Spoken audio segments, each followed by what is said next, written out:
Shalom sahabat Kristus, dimanapun engkau berada, bagaimana kabarmu hari ini? Semoga hati yang penuh dengan luapan sukacita selalu berlimpah atas kamu, sebab engkau tetap dipegang oleh Allah. Engkau kepunyaan Allah dan Tuhanmu tidak akan biarkan engkau berjalan sendirian melewati semua pergumulan yang ada di dalam kehidupanmu. Maka dari itu firman Tuhan hari ini kembali akan menyapa kita dan kita akan belajar dari kisah hidup seorang Saulus yang kemudian berganti nama menjadi Paulus. Ada banyak pelajaran yang menarik dapat kita petik dari cerita hidup seorang Saulus ini. Namun sebelumnya mari kita bersatu dalam doa, kita berdoa.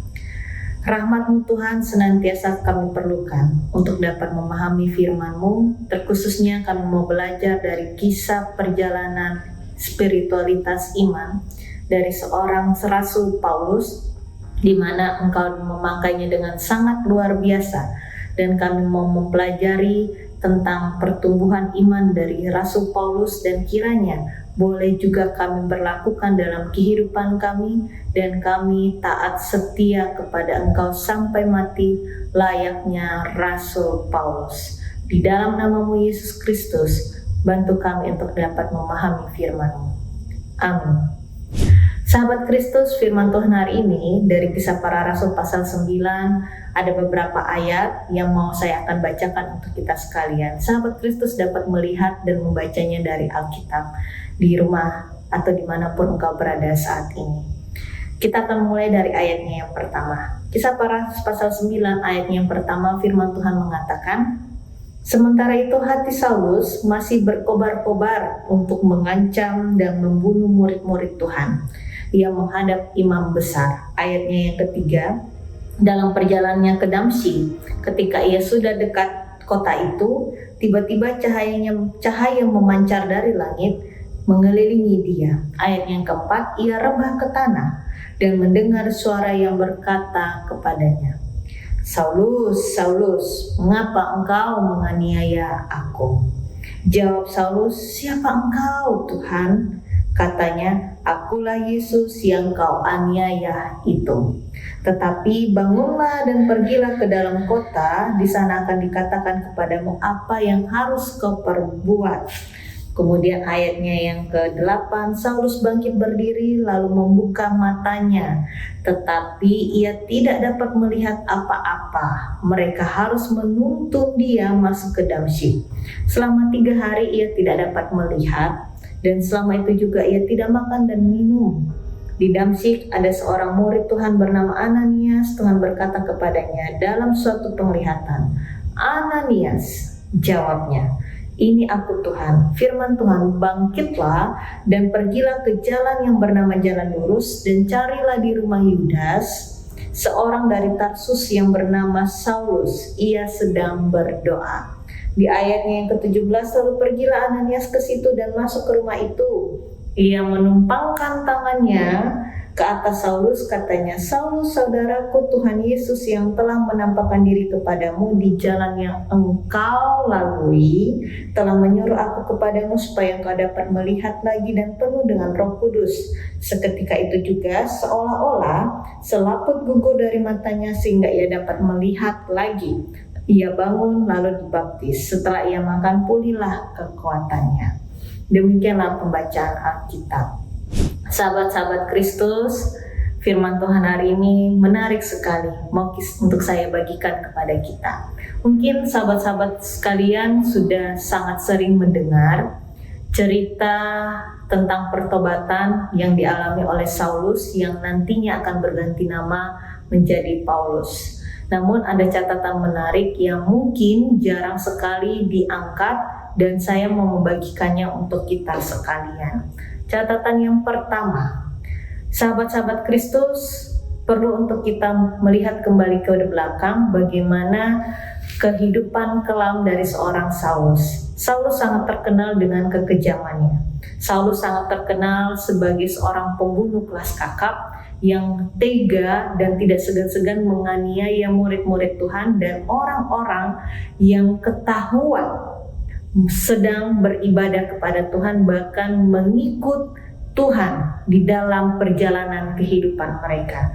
Ringkasnya begini sahabat-sahabat Kristus, siapapun yang ketahuan memiliki identitas sebagai orang Kristen, murid Tuhan, beribadah kepada Allah, maka di saat itulah Saulus akan datang dan tidak segan-segan akan membunuh dan menganiaya siapapun yang mengikut Tuhan kala itu. Tapi kita bersyukur Saulus-Saulus seperti itu sudah tidak ada di masa sekarang. Kita dapat beribadah dengan tenang, kita dapat datang ke gereja dengan layak, dengan cantik, dengan ganteng, dengan sukacita hati berlimpah, tidak ada kendala di jalan dan sebagainya. Kita patut bersyukur karena ada banyak perjuangan yang telah dilalui oleh bapak-bapak gereja dan para reformator, sehingga kita bisa menikmati hasilnya, yaitu dapat beribadah dengan tenang. Sehingga sahabat-sahabat Kristus, apa yang mau saya katakan, bahwa Saulus yang seorang kejam, penganiaya orang Kristen yang tidak segan-segan membunuh dan bisa saya katakan sebagai penjahat kelas kakap, justru dipakai Tuhan untuk menjadi seorang alatnya, menjadi alatnya dan seorang perantaranya dalam menyatakan kemuliaan Allah di dalam dunia ini. Kok bisa? Padahal seharusnya seorang Saulus, kalau di masa sekarang saya yakin kita sekalian akan berpikir, kok Tuhan ini malah pakai Saulus ya? Seharusnya Saulus itu dimatiin aja. Kalau bisa tuh Saulus itu masuk aja neraka. Tapi itu maunya kita sahabat Kristus. Tetapi Bapa di sorga yang memiliki hati yang penuh dengan belas kasih, bahkan rancangan-rancangannya tidak mampu kita tebak, justru tidak melakukan seperti yang kita pikirkan. Justru Tuhan mau memberi kesempatan yang baru dan memperbarui hidup Saulus, karena Tuhan punya rancangan yang luar biasa ke depannya dalam kehidupannya.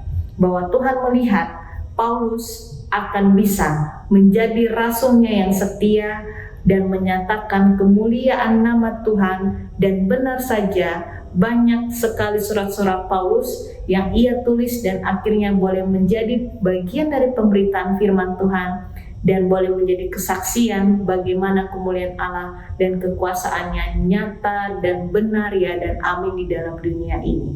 Itu catatan yang pertama. Catatan yang kedua, dalam perjalanannya ketika Saulus hendak melakukan penganiayaan lagi yang terakhir kalinya dalam namanya yang bernama Saulus ini, dia justru mengalami perjalanan yang gagal. Tuhan gagalkan semua niatnya, di mana Tuhan mengirimkan cahaya yang sangat terang dan mengenai matanya, bahkan dikatakan selaputnya, bahkan menutupi penglihatannya. Dan ketika Tuhan menyuruh dia untuk memasuki kota Damsyik, justru ia tidak mampu melakukannya karena ia mengalami kebutaan. Kebutaan selama berapa hari? 3 hari.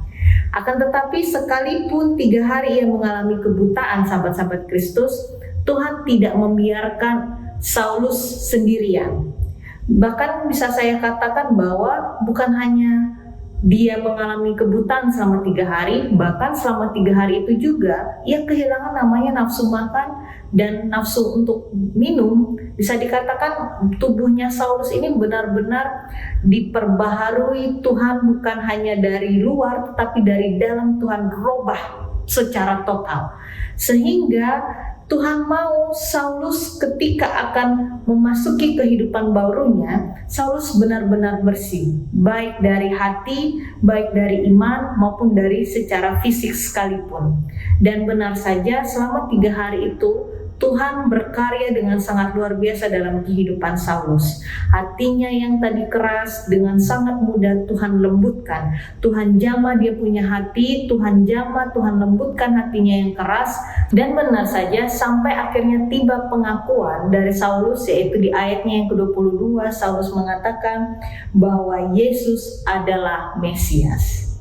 3 hari ia buta, 3 hari ia mengalami kehilangan nafsu makan dan minum. Bisa dikatakan ia berpuasa. berpuasa karena Tuhan mau membersihkan dari semua yang tidak baik yang ada dalam tubuhnya.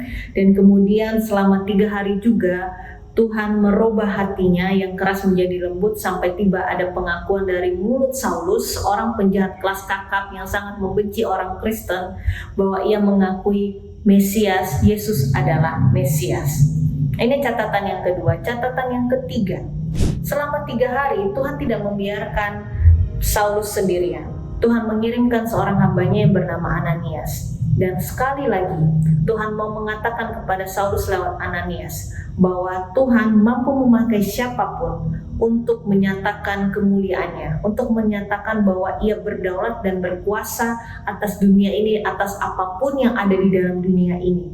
Bahkan lewat Ananias Tuhan menunjukkan kemahakuasaannya, bahwa dengan tumpangan tangan Ananias, di mana Ananias dipakai oleh Allah dan dipenuhi dengan kuasa Roh Kudus, Ananias mampu menyalurkan kuasa Tuhan yang akhirnya membuat dan menyembuhkan mata Saulus yang tadinya buta selama 3 hari. Dengan tumpangan tangan Allah lewat Ananias, akhirnya Saulus bisa kembali melihat dan dia pulih, bahkan nafsu makan dan minumnya pun kembali juga pulih. Dengan kata lain, sahabat-sahabat Kristus, sekalipun Tuhan tahu Saulus ini sungguh kejam, dia menganiaya Tuhan berkali-kali lewat orang Kristen, tetapi dengan kemurahan kasih Tuhan, dengan kasihnya yang luar biasa, dan dengan rancangan yang tak terduga dari Allah, bahwa Tuhan mau pakai Saulus menjadi perantara dia untuk menyatakan kerajaan sorga di dalam dunia. Tuhan tidak meninggalkan Saulus sendirian. Tuhan kirim Ananias untuk memulihkan kembali Saulus, dan secara tidak langsung mau menyatakan ada kuasa Tuhan di dalamnya. Ini catatan yang ketiga. Catatan yang keempat yang mau saya bagikan, sahabat-sahabat Kristus, mungkin kita akan berpikir, dan seringkali kita pahami adalah ada perubahan nama, ada pergantian nama dari Saulus jadi Paulus. Tetapi sejatinya kalau kita cari di pasal 9, 10, 11 dan seterusnya, tidak ada pernyataan yang sangat jelas bahwa ada seorang atau misalkan Saulus sendiri yang mengatakan bahwa namaku akan berganti menjadi Paulus setelah aku mengalami pertobatan. Sedikit keliru di sini. Mengapa saya katakan bahwasanya ternyata Saulus itu punya nama Latin yang bernama Paulus, sehingga ketika pertobatan telah ia alami dan ia terima dan ia jalani, dan kemudian ia memenuhi panggilan Tuhan untuk menjadi perantara Kristus dalam pewartaan Injilnya di dalam dunia, sehingga Saulus menyadari benar dan ia berada di dalam satu titik kesadaran diri bahwa bukan hanya hidupnya yang berubah, bukan hanya identitasnya yang berubah dari seorang penjahat kemudian berubah menjadi seorang rasul Tuhan. Ia menyadari benar bahwa ia telah memasuki kehidupan yang baru. Maka dari itu Saulus memutuskan untuk memakai nama Latinnya yang awal, yang tadinya nama Latinnya itu Paulus. Dia akhirnya memakai nama itu untuk menjadi jati diri yang baru sebagai seorang rasul yang Tuhan pakai dan Tuhan terima di dalam pertobatannya kepada Allah. Jadi ini proses pergantian nama dari Saulus kemudian menjadi Paulus. Jadi tidak ada orang yang mengganti namanya, tetapi ini atas kesadaran diri Saulus karena ia merasa ia telah memasuki fase kehidupan yang baru, dan ia pun memutuskan untuk juga mengganti namanya atau kembali memakai nama Latinnya yang bernama Paulus. Dan kemudian selanjutnya yang mau saya sampaikan adalah, yang mau saya katakan kepada sahabat-sahabat Kristus, ketika seorang penjahat kelas kakap kemudian berubah menjadi seorang rasul, apakah perjalanan memasuki kehidupan yang baru ini adalah perjalanan yang mulus saja dan semua orang menerima tentang perubahan hidupnya? Oh tidak, sahabat Kristus. Kalau kita baca secara seksama dalam Kisah Para Rasul pasal 10, 11 dan seterusnya, banyak orang yang meragukan tentang pertobatan Saulus. Bahkan banyak orang yang tidak percaya bahwa Saulus benar-benar telah bertobat. Banyak orang yang tidak percaya bahwa Saulus sudah tidak lagi menganiaya Kristus. Bahkan tidak jarang mungkin selama dalam perjalanan pekabaran Injil yang dilakukan oleh Paulus ini, ia mengalami banyak cibiran, bahkan lemparan dari batu kiri kanan, atau mungkin ada orang Kristen yang masih sakit hati kepadanya dan kemudian mau balas dendam. Itu mungkin akan terjadi dalam kehidupan Paulus, dan mungkin ada fase-fase dan situasi itu yang dialami oleh Paulus. Tetapi justru situasi-situasi dan penolakan-penolakan yang dialami Paulus ini tidak membuatnya gentar, tidak membuatnya berpikir untuk kembali menjadi seorang Saulus, yaitu penjahat kelas kakap. Tidak. Paulus tetap berpegang pada pendiriannya bahwa ia telah menjadi pribadi yang baru. Tuhan sudah mengampuni, dan Tuhan juga yang membawa dirinya kepada perubahan hidup yang lebih berkenan bagi Allah. Dan selama perjalanan pewartaan Injil yang dilakukan oleh Paulus, bukanlah perjalanan yang mudah untuk ia lalui. Banyak penganiayaan, banyak penolakan, bahkan tidak jarang dan beberapa kali Paulus harus masuk dan keluar penjara. Paulus berakhir menjadi seorang martir, di mana dia memberikan hidupnya dan kesetiaan imannya kepada Allah, dan ia rela mati untuk mempertahankan imannya kepada Allah. Jadi Bapak Ibu Saudara-saudara yang terkasih, sahabat-sahabat Kristus dimanapun engkau berada, firman Tuhan hari ini mau mengatakan apa bagi kita sekalian? Yang pertama, siapapun engkau, tidak pernah ada kata terlambat untuk Tuhan mau pakai engkau. Tidak pernah ada kata tidak, bahkan tidak ada satupun manusia yang dapat menggagalkan rancangan Tuhan kalau Tuhan mau pakai engkau untuk menjadi alat Tuhan. Kalau Tuhan sudah ketuk pintu hatimu, kalau Tuhan sudah berbicara padamu, jangan keraskan hati. Engkau patut bersyukur bahwa di tengah kehidupan kelamu, Tuhan masih memberi kesempatan untuk engkau bertobat. Bahkan sebelum ajal menjemputmu, Tuhan masih memberi engkau kesempatan untuk melakukan pertobatan di hadapan Dia. Bahkan yang luar biasanya lagi, Tuhan mau pakai engkau, seorang penjahat, siapapun engkau di masa kelam.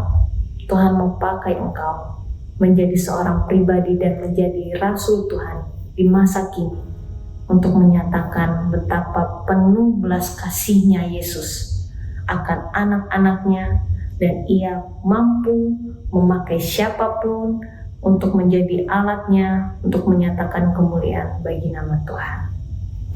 Jadi sahabat-sahabat Kristus, siapapun engkau berharga di mata Tuhan. Kalau engkau ada yang sudah menjalani kehidupan jauh daripada Allah, Tuhan mau bilang hari ini, Tuhan memanggil engkau untuk memasuki pertobatan yang berkenan bagi Allah. Tuhan mau memakai engkau menjadi pribadi yang luar biasa untuk Tuhan pakai di dalam dunia ini, agar engkau menjadi bagian dari kerajaan sorga dan engkau dimuliakan Allah bersama para malaikatnya di akhir kehidupanmu, karena engkau bersedia bertobat, engkau bersedia memberi hati dan hidupmu untuk Tuhan pakai dengan sangat luar biasa. Jadi sahabat-sahabat Kristus, tidak ada yang mustahil bagi Allah. Siapapun engkau, Tuhan bisa memakaimu untuk menjadi seturut dengan kehendak-Nya. Tuhan bukan hanya datang bagi orang sehat. Tuhan bukan hanya datang bagi orang yang baik. Bahkan seorang penjahat pun, seorang pembunuh seperti Saulus, Tuhan akan datang kalau Tuhan mau berkenan memakai dia. Dan ketika Tuhan sudah datang untuk mau memberi kesempatan yang kedua, tolong banget, jangan keraskan hatimu. Tuhan sudah mau memakai engkau dan memanggil engkau untuk kembali kepadanya. Cara Tuhan itu unik untuk mau mencari perhatian kita. Cara Tuhan itu unik mau memakai kita dan membawa kita kepada kehidupan yang lebih baik bagi Allah. Jadi sahabat-sahabat Kristus, kalau engkau berada dalam situasi terpurukmu saat ini, bahkan engkau merasa hidupmu diubahkan oleh Allah, engkau patut bersyukur. Atau mungkin ada di antara kamu yang dulunya engkau memiliki banyak harta tapi dengan cara yang salah. Kemudian saat ini Tuhan buat engkau bangkrut sebangkrut-bangkrutnya. Engkau patut bersyukur karena Tuhan mau engkau hidup menjalani kehidupan yang lebih berkenan bagi Dia. Bagi Allah, percuma engkau mendapatkan banyak harta tapi dengan cara yang salah. Tetapi percaya dan imani, Tuhan akan memberikan harta yang jauh lebih baik dengan cara yang baik pula, dan tentunya berkenan bagi Allah untuk diberikannya kepadamu sebagai orang-orang yang dikasihi oleh Allah. Itu yang pertama. Yang kedua, kalaupun engkau sudah mengalami pertobatan dan engkau sudah memberi hatimu dan dirimu sepenuhnya dipakai oleh Allah, namun banyak orang menolak engkau, bahkan mencibir engkau, jangan menyerah. Jangan menyerah. Tetap berjalan pada rute yang Allah sudah siapkan bagi kamu. Tetap setia dalam pemenuhan panggilan dan pengutusanmu sebagai alat Tuhan di dalam dunia, dalam mewujud nyatakan kemuliaannya. Jangan menyerah. Abaikan suara mereka. Mereka adalah salah satu tantangan dan kerikil-kerikil dalam perjalanan barumu dalam mengikut Tuhan. Ingat, mengikut Tuhan tidak ada jalan yang pernah yang mulus.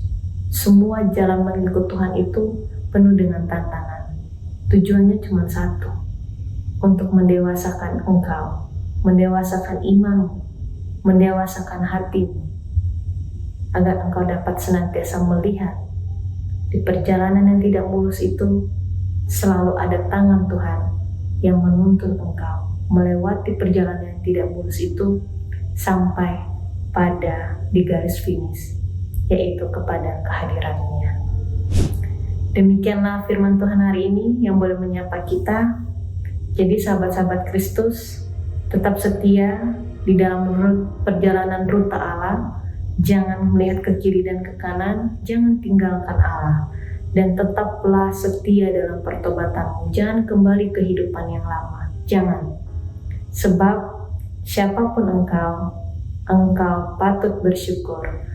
Tuhan tetap mengasihimu, bahkan memberimu kesempatan yang baru untuk engkau diperbaharui olehnya, karena Tuhan mau engkau menjadi bagian dari kerajaan surga.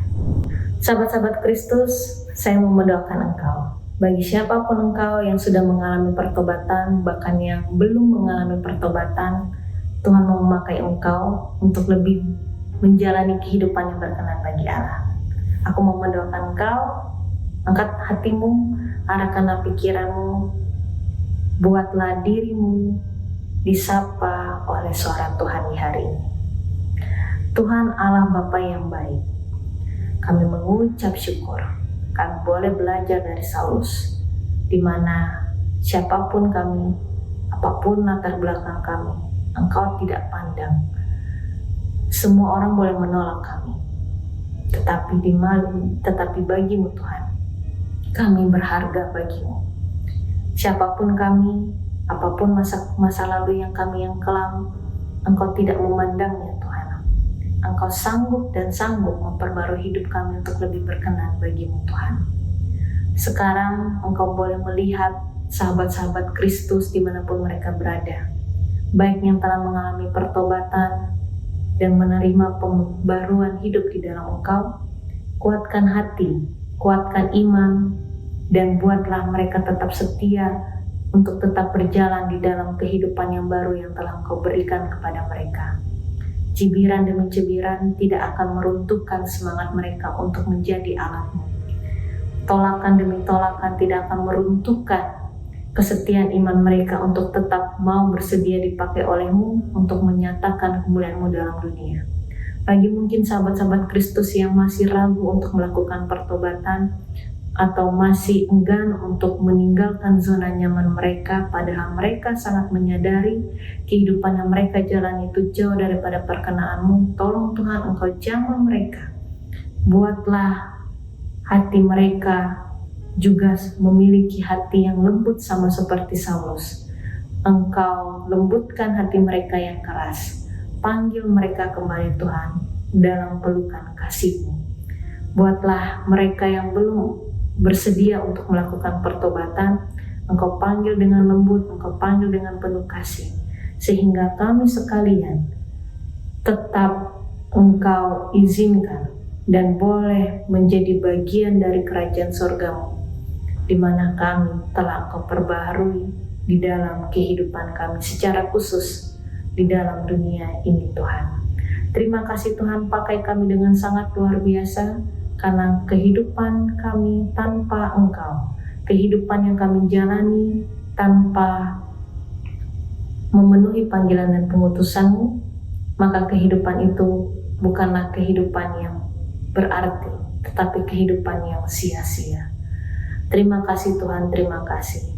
Kuserahkan sahabat-sahabat Kristus dimanapun mereka berada, pakai kami sekalian Tuhan, untuk semakin nyata dan semakin luas kemuliaan nama-Mu Tuhan yang terjadi dan terwujud nyata di dalam kehidupan kami bersama orang-orang yang kami kasihi maupun di dalam dunia ini. Di dalam nama-Mu Yesus Kristus kami telah berdoa dan mengucap syukur. Amin. Sahabat-sahabat Kristus, selamat memasuki kehidupan-Mu yang baru dan tetap setia di dalam Tuhan. Bagi yang telah melakukan pertobatan, Engkau patut bersyukur. Tuhan masih mengasihi-Mu, Tuhan selalu mengasihi-Mu, Tuhan memberi kesempatan kedua untuk-Mu, dan ambil kesempatan itu, jangan Engkau sia-siakan lagi. Tetaplah berjalan dalam rute yang Tuhan sudah tentukan kepadamu, karena rute itu adalah rute yang terbaik untuk menuju pada kemuliaan Tuhan. Bagi engkau yang masih enggan untuk melakukan pertobatan, yuk, Tuhan sudah memanggil engkau. Bahkan di saat ini Tuhan sudah memanggil engkau untuk engkau melembutkan hatimu yang keras, agar Tuhan mau memakai engkau dan memanggil engkau menjadi bagian dari kerajaan sorga. Selamat beraktivitas sahabat-sahabat Kristus. Tuhan senantiasa mengasihi engkau, Tuhan sayang kamu, Tuhan akan senantiasa memelihara hidupmu untuk lebih lagi berkenan bagi Allah. Tuhan Yesus memberkati. Shalom.